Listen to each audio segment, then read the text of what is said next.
morning, wherever you may be. Good afternoon, good night. How's it going, guys? I'm Alex. We're back with episode 2 of Riffs and Roasts. Today we're going to do a review of the album Delirium by Canadian thrash metal band Hazzerd. It's their second full-length release, this one off of M Theory Audio Records, and it was released in January of 2020. And while we'll get to that in a second, first thing I want to highlight is some coffee stuff. As you're aware, this show is Riffs and Roasts. It covers coffee and metal. So today's featured coffee is from Joe's Coffee Roasters, and it's the Amsterdam blend. Looks like that. It's a medium to darkish roast, and blend has hints of dark chocolate, walnut, and molasses. It was roasted in New York. I got it through Trade Coffee, not sponsored. Yeah, this stuff is great. I used my Chemex, which is a pour over device that really just allows for optimal extraction through gravity. But it brews an excellent cup of coffee, and I'm super pleased with it. Now on to Hazzerd, because I know that's why most of you are here. So Hazzerd is a Canadian thrash band. They're from Calgary, Alberta, and they formed in 2013. As I said before, this is their second LP release. This is Delirium, and their first LP was Misleading Evil, and that was off of World War Now Records. This one I got about 2.5 years ago. Really blew my mind. Incredible vocals, super pungent riffs and drums. Overall, really impressed me. But we're talking about Delirium. So we're going to highlight about 4 or so songs that I thought stood out on the record. And if you wanted me to describe the album, those 4 songs pretty much tell you how it's going to be. And those songs are Sacrifice Them in the Name of God, A Tormented Reality, Call of the Void, and Waking Nightmare. The first song, Sacrifice Them in the Name of God, was their 3rd single, and the first song I actually heard off of that album, and it's excellent. It starts off with this lead guitar that leads into soloing, and it kind of just evolves into it, and then you get the main riff that's pretty, thrashy. But the real part that really hooked me in was the chorus. The chorus almost feels arpeggiated, kind of like a classical influence almost.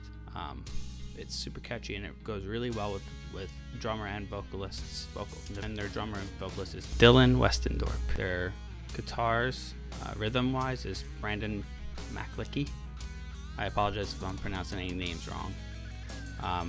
Torian Shadlik is the lead guitar, and David Sprague is their bass player, who joined the band in 2017.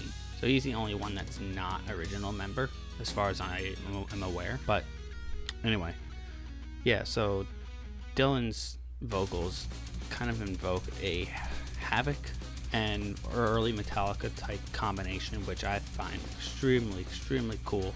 I love it personally because Havoc and Metallica are 2 of my favorite bands. Obviously, I'm wearing the shirt.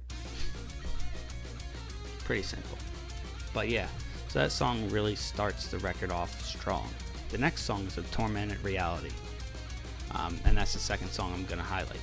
So that one punches right out of the gate with riffs, galore. Just super catchy, memorable riffs that I feel really add certain memorability to the song, and it keeps you engulfed in it, trying to figure out the words. But it's that kind of stuff that can get stuck in your head over and over.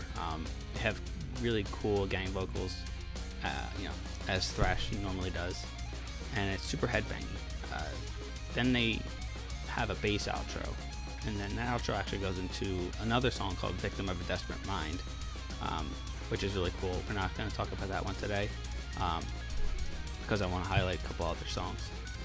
But that song starts out with a bass intro, and it's really just sets the pace for that song. But anyway, on to the next song, Call of the Void. Now this song is different from all the rest of the songs because it's an instrumental, and it's not like an intro or an outro. It's a full-on instrumental, 6+ minutes of just beautifully crafted song structure. It manages to stay structured, but without becoming boring and repetitive. It's dynamic, which is really important when you have an instrumental that's that long. Bands like Metallica and Rush have been able to perfect the long instrumental by keeping it interesting, keeping it dynamic, and I feel like that this one really kind of pulls influence from them in terms of not making it boring and adding an atmosphere to it, because it has such good melody and it's almost sounding like it's like the middle of a journey, and the protagonist of this journey is overcoming some sort of an obstacle, but ultimately in the end it kind of fails and they fade out, and the instruments all fade out except for the guitars in the lead, and it just really just punches that emotion in there, and I love that about that. The last song we'll talk about is Waking Nightmare. Anyway, that one starts with like a clean, slow intro that kind of builds upon itself. It takes a simple riff and kick beat and sort of layers more on top of it and transitions the simple kick beat to a double kick, keeping that same riff going. And then that anticipation builds and builds and builds. And then all of a sudden, when the lead vocals come in, you feel this sense of catharsis almost from the build-up. And that's really good because the vocals come on super strong in a good way. And the anticipation builds so that the vocals don't even come in till almost halfway through the song. So you're sitting there anticipating, waiting, letting the music build itself up, and then letting that vocal intro just kind of be that punch that you were waiting for. So that's something I really, really enjoyed about that song. And it comes towards the end of the album. I think it's the third to last song, if I'm correct. Second to last if you're not counting the outro, which I am, because every song matters, especially when you only have 10. And then I didn't mention in the beginning, but it's a very, very solid length of an album. 10 songs clocks in about 49 minutes, just about, which averages about almost 5 minutes a song. So that's some good music you're listening to, and it keeps you interested the whole time. I really don't have many cons to say about it. You know, I think that they're really starting to find their groove, their sound. Yeah, I mean, the production sounds very similar to their first album, which kind of makes sense when you're on a smaller budget. You're not, as big name as a band like Warbringer or Havoc or Municipal Waste. You don't have that large budget. That's probably the only critique I would give. The songwriting is fantastic. Some of the songs aren't as memorable, but I really wanted to highlight these 4 just because that's what I feel is definitive of the album. But anyway, that's my review.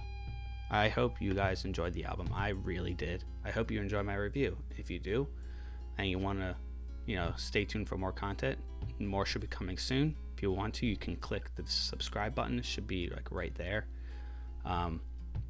And just, hit that notification bell and like and leave a comment. It would be super appreciated. And the last thing, I'm going to have the website for the coffee, and I'll have Hazzerd's Bandcamp, Facebook, Instagram, and YouTube in the description, as well as the M Theory Audio website if you want to check out more of their band. So with that being said, this ends the review. I hope you all enjoyed. Thank you so much for tuning in, and we'll see you next time on Riffs and Roasts.